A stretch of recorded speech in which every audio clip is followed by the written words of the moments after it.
Today I'm at BMW's new retail next outlets, and to talk with me regarding that is none other than the head of BMW India, Vikram Pawah. Thank you, Vikram, for speaking to us. Thank you so much. First of all, tell us regarding this retail next. What's it about? Well, so this is now what we're trying to do here is redefine what auto showrooms look like or car showrooms look like. Because I think, if I remember when we entered India way back 17 years ago, we created a benchmark for car showrooms. And I think the entire industry has caught up to that. So we thought we'll change the game now. We'll create another kind of a showroom with a lot of digital features in it, with a lot of spaces in it for customers, so that it feels not like a car showroom, but more like a boutique. And I think you can see that. You've been around, you've done the walk around as well. The color combinations, the way the things are set up, it feels more like a lounge and a relaxing place where you can interact with the car and with the people who are going to look after your car. Also, the concept aims at making sure that all the interactions happen under one roof. So gone are the days when the service center was a little bit separate. So there was a separate entrance. There's only a single entrance. So you'll do your service discussion, your purchase discussion, your accessories and lifestyle purchases, your used car purchase, all under one roof. Okay, and also this extends to all our brands as well. That all the Mini and Motorrad will also get combined into a single showroom. Right, so that it's finally about the customer. We're putting the customer at the center of it, and it's not just about the layout or the infrastructure or the furniture. It's also about the kind of digital tools that we are providing. For example, you would have seen a lot of big screens, big projection screens where we can project the car. We can talk about the specs of the car. People can customize their car or configure their cars absolutely live in front of them to see how the car will actually look. Also, a lot of roles are changing within the dealership, where a lot of customer-centric roles have been introduced, so that we are able to provide absolutely, glorious moments at every interaction that a customer goes through. And also for that, a lot of processes change as well. We got a nice little central hospital area, really good coffees, so that it's not just a place where you can just come in and out. You can spend some time, enjoy the cars. And I think all our customers are really passionate customers about cars. And this is a place for them to enjoy that passion. So the luxury customer has changed over the past few years. I think, Yes. Is that a reflection? Yes, I think the definition of luxury itself has changed, and that is driven by what customers think what luxury is now. Earlier luxury was all about this, let's say the bling part, if you call it like that, right? Now it's more subtle, right? It's more subtle. It's more about sustainability. It's more about what actually the brand in that luxury means. And I think this is a way of representing our brand. As a BMW, we're a very dynamic brand. We're a very approachable brand as well. So I think this kind of color combination, layouts, which are free-flowing layouts, it's not a structured like a gallery layout. So it's more intuitive for the customer to really enjoy the car. Like we are sitting here, and let's say if you're talking about the M2, right? Yes. Normally in the past, you would come and see the car, sit in the car, and then go into a room and then talk. Yes. Here, you don't need to do that, right? You sit in front of the car and let's talk about the car. So your connection with the product is very, very strong. It's a lot more approachable. Lot more approachable. And I think it also displays the kind of passion that people have. So if you're choosing the color combination, you can look at the car on the side, you can look it up on the screen. It's a really seamless kind of experience that you provide to your customers. You just said Mini would also be sold across. Well, not all. Wherever we have many dealerships in the cities, so they will be integrated into the BMW showrooms. Wherever we have Motorrad, for example, as well, will also be under the same roof. Okay. So that the customers can move from one area to the other, like the one here, Mini behind us, Yes. right? We can just seamlessly get into the Mini area and then come back into BMW. Okay. So everything is. Everything is in the one, so it's more customer-centric. That's the whole idea behind it. And I think we're getting a really good response. I mean, this is our first lighthouse project that we launched in India. It is the second one in the world, actually, which is fantastic. And the kind of response I'm getting, everybody who's visiting is actually sending me text and saying, I can't believe this is a car showroom. Yeah, for me also, it's not the regular, definitely the regular luxury car showroom. So is this going to be eventually replacing all the showrooms? Yes, this will replace all our showrooms across the country over the next, 2.5 years. So by 2026 end, all the showrooms will get into this format. Dealer partners will invest over 365 crores, right, in this revamping of the entire showrooms with great facades, with great interiors, a lot of processes, a lot of new roles, as I explained, and a lot of digital features.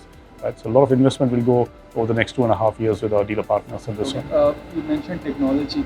So that's how does that play a role when somebody is buying a luxury car? So I think people want choices these days, right? So let's say if you're sitting here talking about this M340i and you want to try a different rim, right? Or you want to look at a different color combination, or you want to look at some accessories and you want to customize your car. Now, one option was that you would wait and they'll bring all those things to you, a different color, and then show it to you. But I think customers these days want fast action. So what you can do is you can project for example, if you wanted a red color car here, we can project the red color car on the screen for you, right, with the exact VIN number, with the exact trim that it'll have. So it's not a dummy thing, it's a actual car, right, which is sitting in stock of the dealership, and they can show that stock car here, right on the screen, which allows the customers to choose and configure their cars much easier.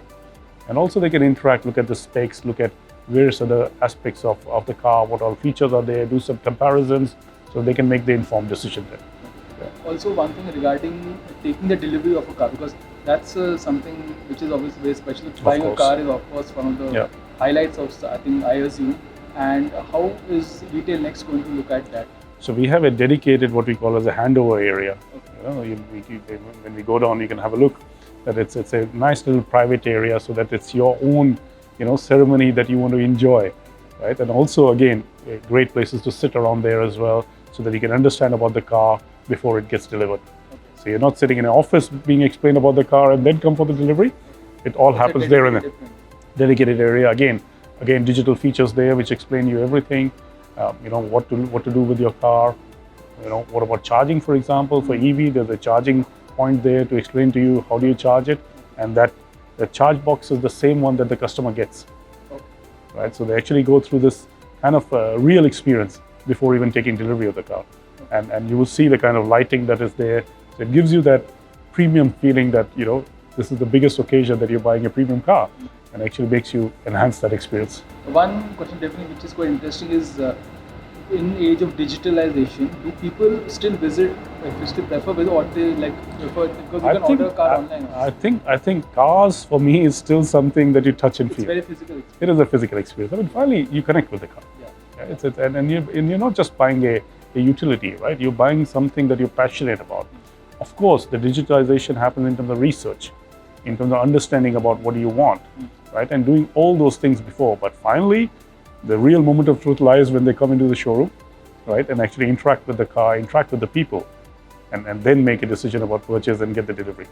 Okay, so the BMW customers still absolutely do. I mean, of course, they book online. We've seen that when we launch product, they absolutely book online. But of course, test drive is something that happens as physical thing. The actual final negotiations normally happen on a physical format, right? And the delivery, of course, right? Be it either in the showroom or at home. We offer home delivery as well, right? But customers prefer coming into the showroom because it's an occasion to celebrate. Definitely. It is an occasion to celebrate, and I think, and who would not like to come to a showroom like this? Absolutely, yeah. One thing I think regarding electrification, going forward, if you can just touch upon the future plans. I mean, is BMW looking at electrification in a bigger way or expanding the product?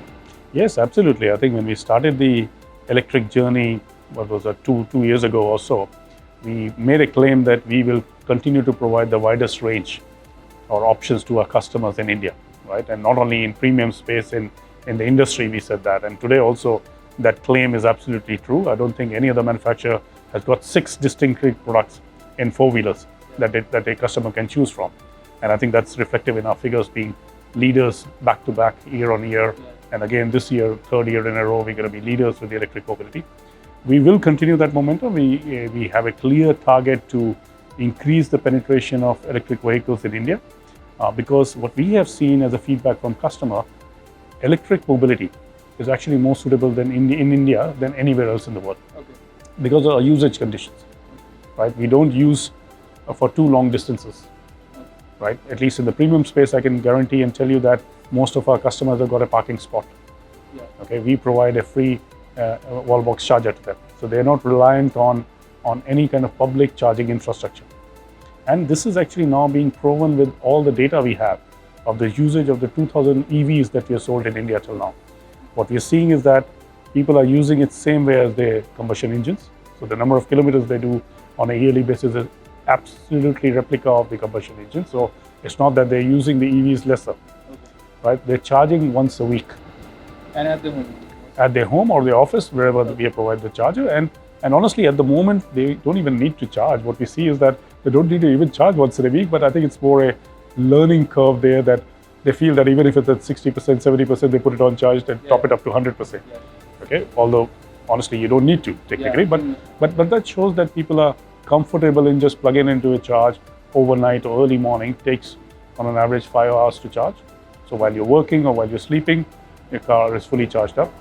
And these cars have done 64 lakh kilometers in the country already. Wow. So this is not a small, sample size we're talking about. It's a huge sample size we're talking about here. And I think if I do the calculations right, we've saved almost 500 million liters of fuel. Yeah, something like an iX, I think, has enough range. Absolutely, it does. Most of our cars have range from 450 kilometers goes up to 635 kilometers, right? So the range is enough for Indian use condition, what we see. Again, maybe different for premium, maybe different for mass, because again, in premium space, this is not the only car you have in your household. So if you were to go for, let's say, interstate trip, normally we've seen people take other cars in any case. So this is more for intra-city, but clearly, the way the charging network is developing in India, the kind of investment that's coming through with a lot of people, I think it'll only increase. The usage of EVs will increase in India. I'm confident that we will continue to grow this business year on year. That will happen, absolutely. And also what we are doing for that is we are investing in some destination charges. Okay. So by end of 2024, we'll be up to 275 destination AC chargers that will be there across the country. Okay. In addition to the fast DC chargers, which are there at our dealerships. Okay. So we have, I think, the best charging network as well at the moment. We have almost 51 fast DC chargers up to 50 kilowatts, which are at our dealership, which is available to everybody who's owning EV, not only our customers. And these destination chargers are also going to provide even more and more accessibility for customers now. And the reach also. The reach, of course. I mean, we've seen, so all we are doing is, for example, in golf clubs, in hotels, in normally your tourist spots, wherever people normally visit for day trips or overnight trips, we are trying to put chargers there right now. Last question, it's a two-part question. First of all, how has been the response with the new 5 long wheelbase? And second, I know I'm just as direct with what's next after the 5. You already had given us a sneak peek at starting. Well, we always say that we'll launch the product and tell you when it's happening. But of course, 5 has been, I think, the main centerpiece of our launch strategy this year. 5 long wheelbase, absolutely great feedback from customers. I think they really like the extra roominess. I think being the biggest, longest, widest and tallest car in that segment, they absolutely love it. They absolutely love the technology that's come with it, and the comfort and luxury in the rear. So I think that is a really great combination, and of course, still the best car to drive, no doubt about it. So it is still an absolute BMW, the pure DNA of BMW, but with the added attraction of the long wheelbase. And I think now we have the widest range of long wheelbase products offering in India. Yes, with the 3, with the 5, with the 7, there are 3 of them. So I think people understand that we are addressing the Indian customers' needs. Absolutely. I mean, we love our families. We want to travel with our families and friends. And I think it's a perfect space for that. The starting of you had mentioned during the financial result and saying that you had launched the 5. Then obviously is the X3. And obviously... Well, that will happen. Of course, the start of communication has started worldwide. So normally there's a gap between the worldwide start and in India. So of course the new X3 will come in due course. But again, as usual, we don't tell the exact timing. So, but the sedans and SUVs both are going to be at the same time? Absolutely both. I think that way we as BMW have got a very good ratio of sedan and SUV. So we are not overly indexed on either one of them. Right? So we're pretty much sitting close to 50-50 now. Of course, the SUVs are growing very fast as well because, we have launched the X7 in the past, the new X1. And so the growth rates are quite high, but in terms of ratio, I think it's a very good mix we got now. Thank you so much and congratulations for Retail.next. Thank you. And definitely looking forward to checking out the showroom. It looks really good. Thank you, Somnath. Please enjoy and have a nice coffee as well, all right? Thank you so much. Thank you very much.